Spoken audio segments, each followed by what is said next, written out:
Good morning, everyone. This is Rob in the Abyss, and we are into 2007. And as predicted, a little late, but we did predict it, the numbers are shrinking. There are a couple movies that I decided not to show. One of them being Zodiac. I'm fascinated by the story. I've heard a lot of different theories. One of the theories that I'm really interested in, kind of like we were talking about with H.H. Holmes and Jack the Ripper, is that the Zodiac killer, which was in the Bay Area, um, could have been the Unabomber, Ted Kaczynski, who was a professor at Berkeley at the time. And then around the same time that the Zodiac had ended, the Unabomber had began. And they actually talk about that in one of the last Zodiac letters, he talks about that he's going to go from shooting people into doing stuff with bombs. So there is a connection there. But when they caught him, in his cabin in Montana or whatever, they found no evidence whatsoever that he was the Zodiac killer. They only found evidence of being the Unabomber. So a lot of people discount that theory, but it's interesting. The movie's okay. It's a different theory on who it could have been, but I don't love it. But I wanted to at least talk about it because it's an interest of mine. Another one. Vacancy, kind of a horror film. Luke Wilson, Kate Beckinsale, Beckinsale, excuse me. And then the last one, Smoking Aces, and that's like you see it once, you're good, but it's a pretty good cast. Ray Liotta, Jeremy Piven. So check those out if you haven't seen them. I'm gonna start today with Rob Zombie's Halloween. Um, it's an okay to pretty good film. As you guys all know, I love the Halloween franchise. And there's something simplistic about the original Halloween. About it's not so gory, it's not so slasher. It's more just a true suspense thriller film. And there's not a lot of killing. There's some, but it's more about you know um, Michael Myers coming back and going after his sister, which I know in the new one they've changed, but at least in the originals, the connection between Laurie and Michael. What I do like about this is a couple things. Number one, I like that he didn't do it as a direct remake. He did it as a prequel in a sense, right? We get a little bit more history about Michael, and then also how Michael dealt once he was, put away, and in kind of the years going through the institution up to the point where he comes back, and then it kind of becomes a slasher version of the original film. Things I don't like, I don't love that he made Michael so big. It almost makes him a monster. And as a human, he may have been a monster, but in size, he shouldn't be, in my opinion. But still a decent film and a different twist on it. And at least worth talking about because I am a big fan of the franchise. Next up, Wahlberg and Shooter. Really cool movie. He's really good in it. Quick story about Mark Wahlberg. When I was in college, my youngest sister came up with her friend to go see New Kids on the Block at the Oakland Arena up there. And after the concert, we're leaving and the van with New Kids drives by us. So we end up following. They're like, don't go follow them. So we go follow them and we go into downtown San Francisco and we get in front of this hotel where there's just thousands of people. And the girls jump out and they run into the hotel. So I got to go find somewhere to park. I go park and I go walking in looking for them. And as I'm walking in, there's crowds of people, and I'm like, holy cow, this is crazy. And I look up and there's like this rounded staircase, and this guy comes walking down. He's got a long leather jacket, no shirt on, and he's walking with a cane, and he's got a girl flanked on each side.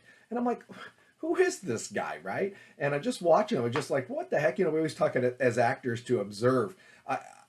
I'm observing. I don't know what the heck I'm looking at, right? So he comes walking by, and as he walks by, he kind of looks at me. He's like, "Hey, what's up?" I'm like, "Hey, how you doing?" A couple months later, or so, I don't know the time frame, but anyways, all of a sudden, Marky Mark and the Funky Bunch is out. Come on, feel it, feel it. I'm like, holy cow, that's the guy I saw in San Francisco. Well, of course, he was related to Donnie, who was in the New Kids and etc. And it's just kind of a funny story because now when I watch him in movies, he's not the guy I saw at the hotel. He really matured into himself, very much like we talked about Leonardo DiCaprio, and really just kind of does his thing as an actor, and you get that in Shooter. And it's cool to watch people who are able to progress in the industry and stay true to themselves at the same time. And you kind of get that with him. And this is a really quietly one of his better films. Speaking about an actor who kind of matured into himself through the years is Kevin Costner, Mr. Brooks. He's really good in this. And I think, this is one of those movies, like, he's always been in really good movies, but he's really a good actor now. He's, when you watch some of the movies he does now, it's really good. And I think this is one of the ones that it really changes his image in the corner in this. And he just does a really good job. It's a great kind of thriller mystery type film. And it's really good, and he's really strong. I mean, just looking at the picture, you can see, it just changes the way you see Kevin Costner, and he does a really, really good job in this.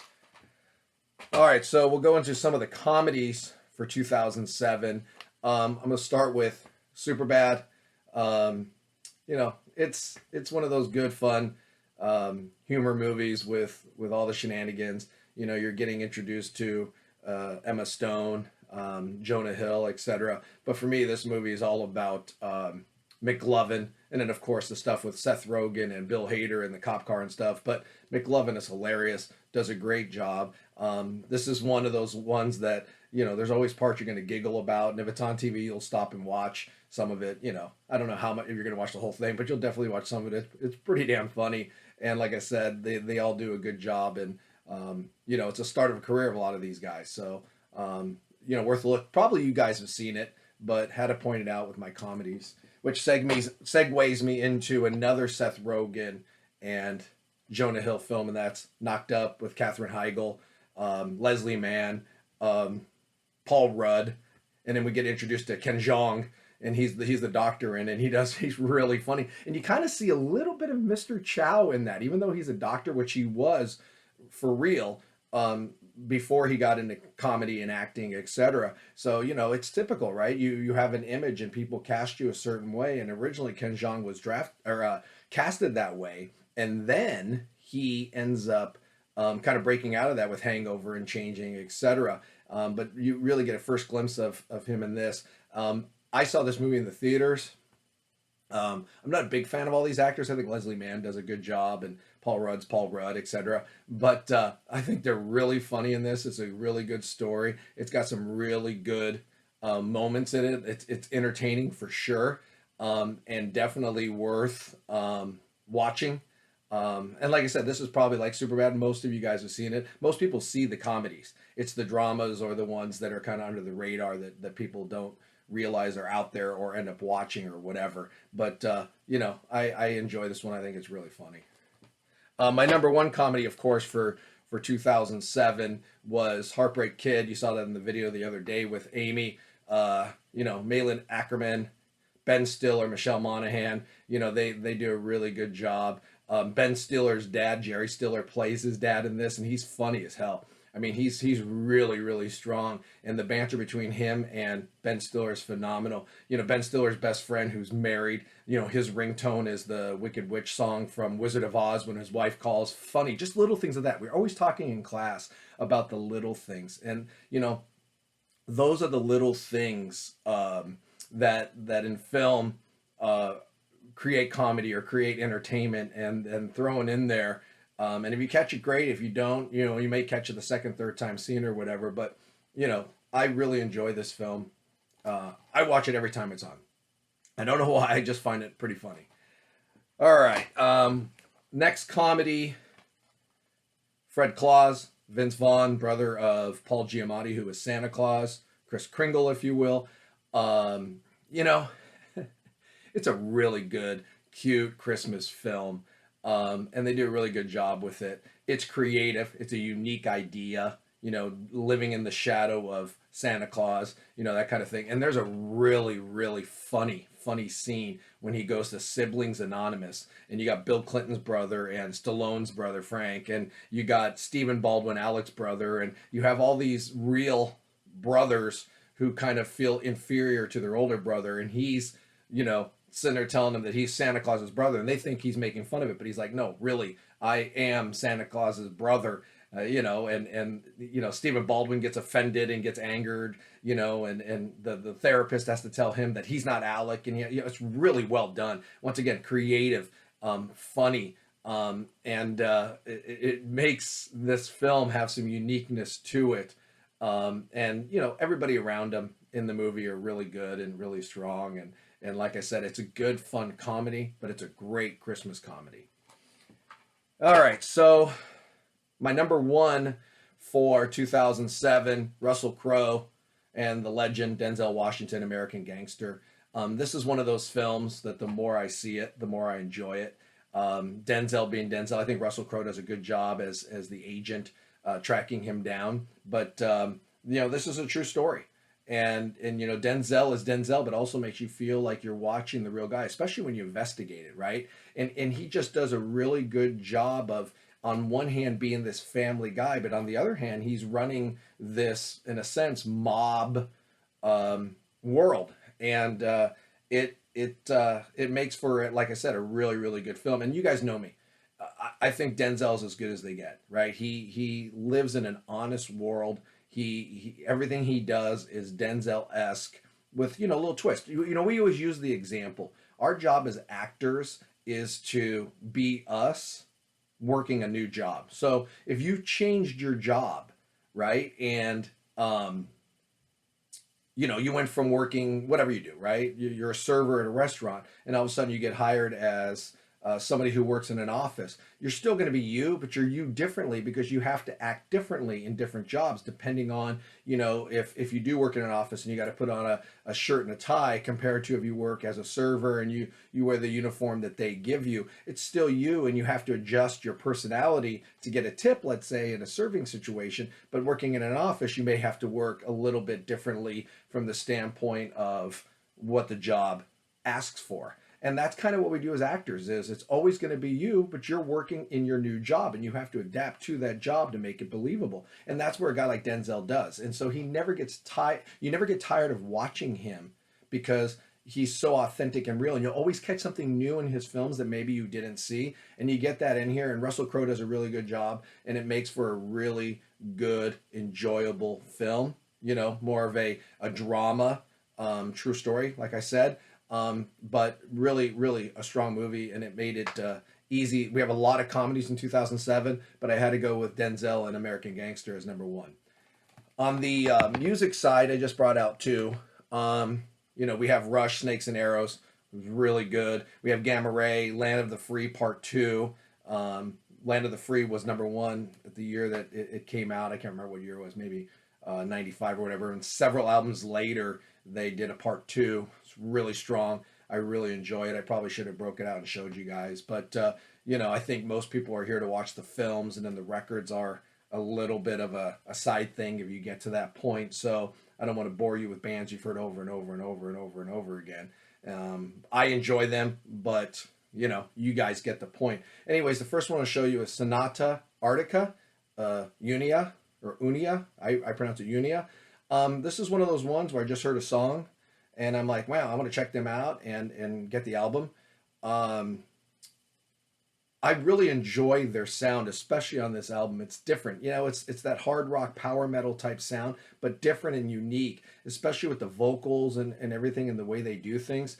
It makes for a really different type sound, and there's a really good song on there. I mean, there's a lot of good songs, but For the Sake of Revenge is one of those songs where I talk about if I'm making a compilation or I'm making a mix, I'm always putting that song on. I really, really enjoy it. If I go to my iTunes and look at number of plays, that song is up there with the best of them. I just really enjoy it. And it was a good introduction to a band I had never heard of. And of course, now I have their whole catalog and I enjoy them. But this is definitely my favorite album by them. My number one for 2007 is an album I talked about a couple episodes ago, and that's Kamelot's Ghost Opera. I really enjoy this. This was actually the album that I saw, and I'm like, ooh, that's a cool cover. It seems metal, but different. And I bought it, and I just fell in love with it, and I fell in love with the band, and I went, and bought a bunch of their stuff. But it has some great songs. Of course, the title track, Ghost Opera, is phenomenal. It's another one that is always on a list for me. Rule the World is phenomenal. Human Stain is good.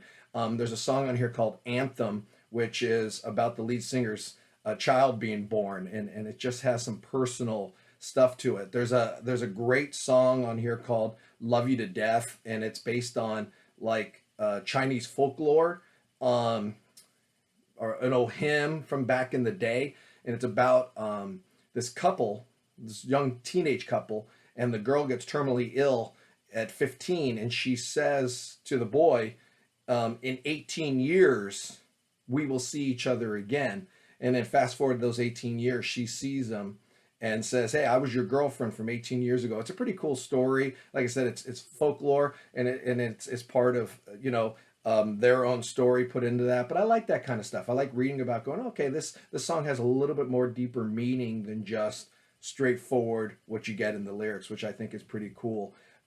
It also has Eden's Echo, which I like a lot.